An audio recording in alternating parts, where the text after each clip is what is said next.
Hello everyone and welcome back to my channel, Tomcat Stitchery. I'm Whitney and I'm here with part 5 of our V1650 Sew Along. We are tackling the collar today. Today's a short one. I wanted to just break this up into nice like little chunks so that the jacket didn't become too overwhelming because it is a big project. I have finished it though, guys, and spoiler, it is so good. So stay tuned for week 9. Anyway, if you are able and would like to, I do have a Ko-fi account, which is down below, which is like a virtual tip jar. Any of the proceeds from that I do put right back into the channel in terms of supplies, equipment, all that kind of stuff to help make the sew-alongs possible. I actually recently purchased a microphone not that long ago, and we did have a couple hiccups when I was learning to use it, but we're all good now, and I think that it was definitely worth the investment. Okay. That's all I have for today. I hope you enjoyed this shorter one, and we'll be back next week with sleeves. Bye. Okay, guys, welcome back. I think this is going to be a quicker one, but again, because this is a larger project, I wanted to break things into sizable chunks, so we're going to tackle the collar today. All right, we are on step 26 through 31 is what we'll be doing today, if you're following along with the instructions. All right, so we've got piece 11, which is our undercollar and was cut on the bias. We've got piece 12, which is our upper collar and was cut on the straight of grain. Both are interfaced. These are going to get sewn together, so I'm just going to go ahead and put those right sides together. And then we've got our collar band, which is piece 13, and you've got 2 of those. One is interfaced and one is not. Okay, we're going to set this one aside for just a second. Okay, so what I want you to notice first off is if you are layering your undercollar and upper collar, you'll notice that your undercollar is smaller. That's what we want. So we're actually going to be, oh, Jiminy Christmas. It wants you to stretch the collar to fit, but I don't know, maybe. So what we're going to be doing is we're going to be sewing from, this is the notched edge. This is going to get sewn into the coat here. So we're going to be sewing from there, there, and there at 3/8 of an inch seam allowance. And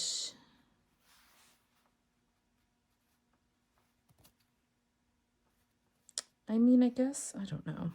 I feel like I'm going to sew with the collar piece underneath so that it can be eased in a little bit. The reason the undercollar is smaller is so when everything gets turned right side out, it's turn a cloth so that your seam line is on the underside,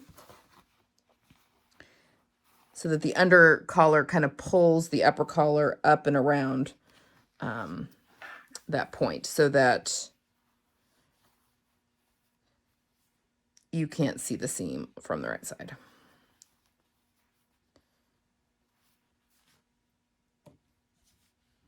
All right. Okay, let's dig in.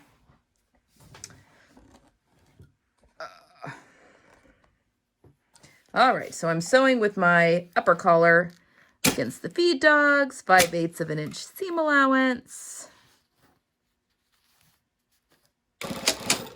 No, for the love. This project has unthreaded my machine more times than I care to remember.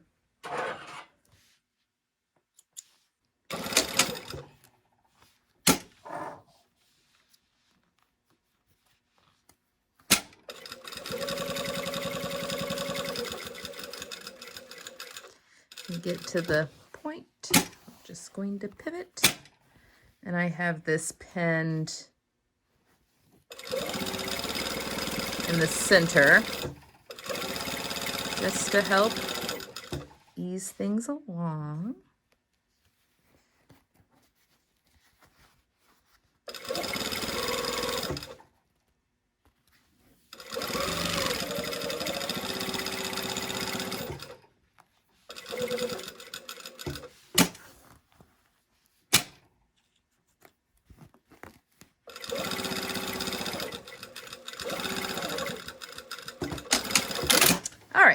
So when that is all finished,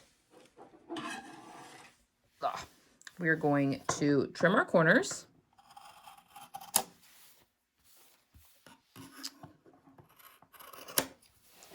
And then we're going to trim our seam allowances in half.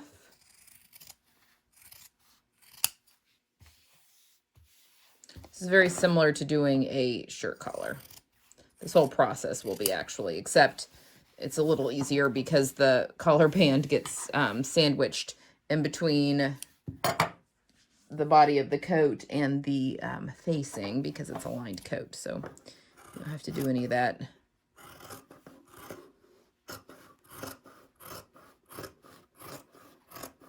Okay.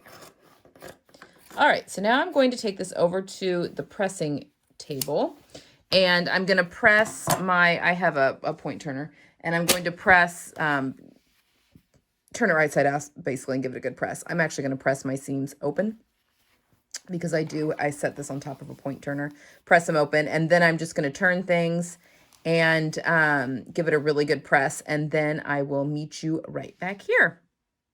Okay, once you have everything turned right side out, the collar does get top stitched, but I think maybe just not until the very end,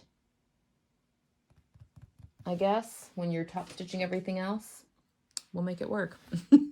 So this is the upper collar, and then you can see the under collar pulls that seam allowance to the back. So you can't see it. It all comes slightly to the back, so you can't see it from the front, which is why, I mean, this pattern is really nice. It does come with 100 million pieces, but again, it makes its actual sewing so much easier. So now I'm just going to, this is the part that is open. So I'm just going to baste it really quickly.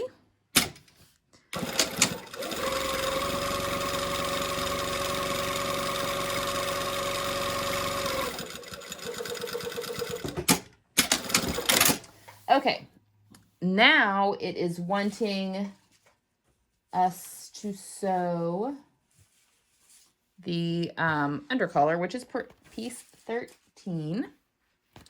And we're actually going to sew, I'm going to baste first, actually, the interfaced piece to,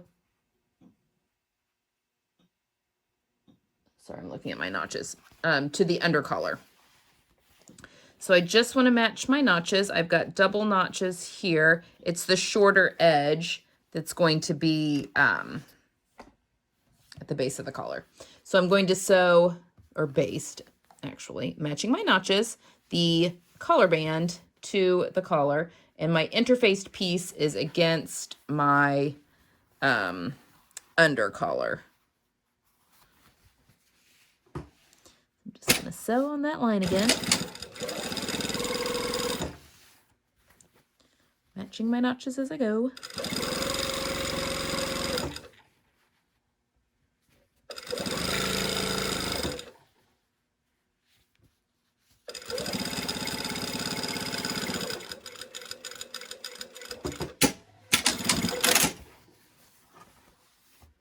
Okay, now we're going to set our uninterfaced piece over that. So we've got, you know, the collar. This is the upper collar facing up. There's our under collar. There's the interfaced collar band. So it's collar band up. Then we've set the collar on top of that. And now this is right sides together. So your collar bands are both right sides together, basically. And we're going to sew this with the interfaced side up just because it's the more stable. And what we're going to do now is we're going to sew up, starting from the raw edge, up all the way across and back down. And you want to make sure you don't catch your the collar piece into this seam allowance when you're sewing up this way.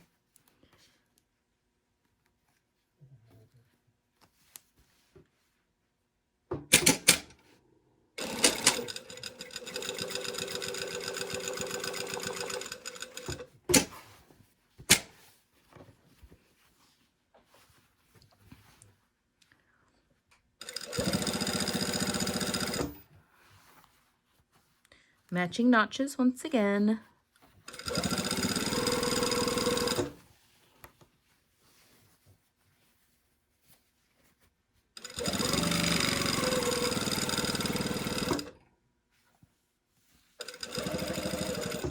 Yep. Lost my base, my bobbin thread.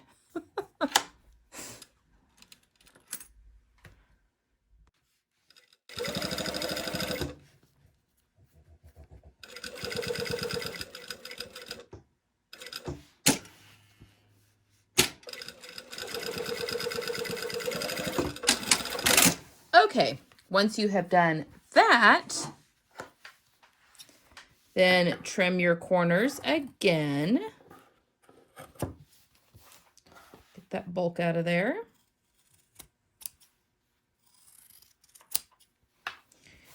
You can also, if you feel the need, grade your seam allowance here, which is where you're cutting your seam allowance different thicknesses. You know, so different lengths, I guess, is what I'm trying to say.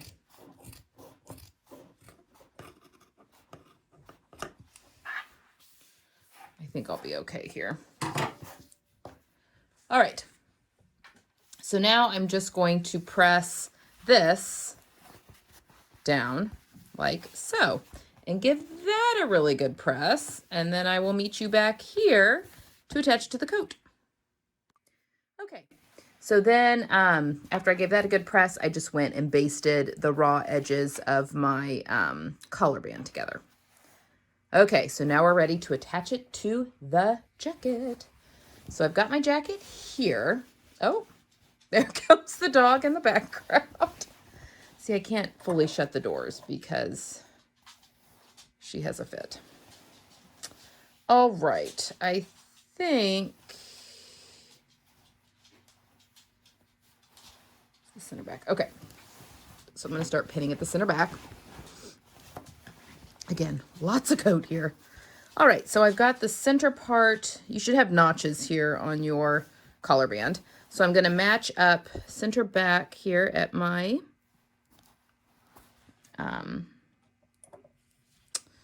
center back seam. So then that notch should match up with the shoulder.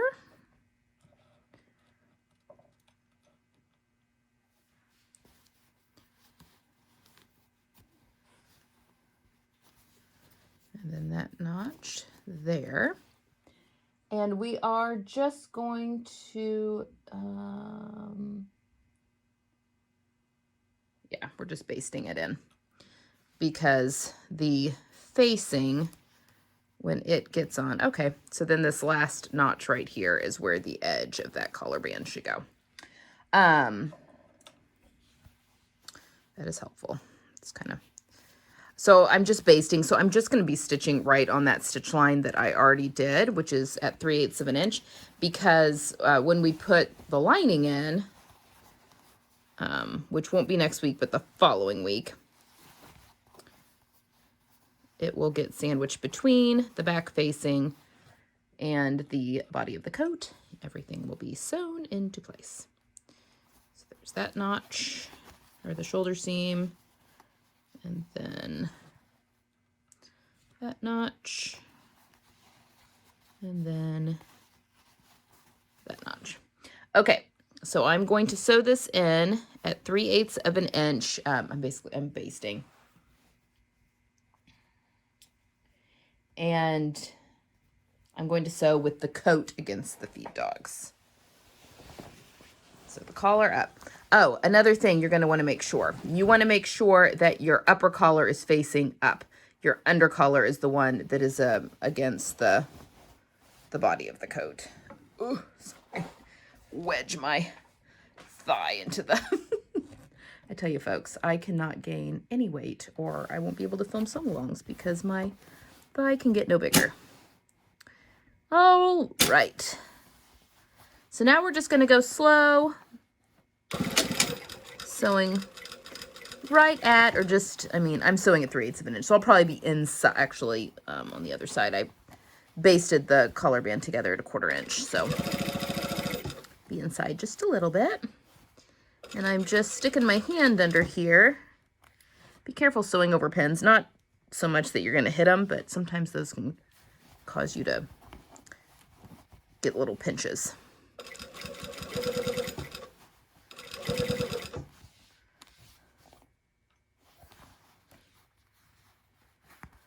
Just matching up my raw edges.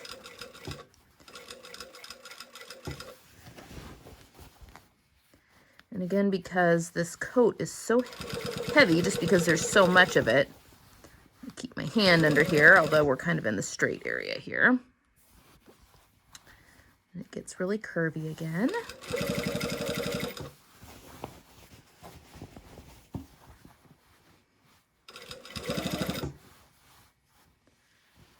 Make sure your seam allowances are staying open where you want them to be open.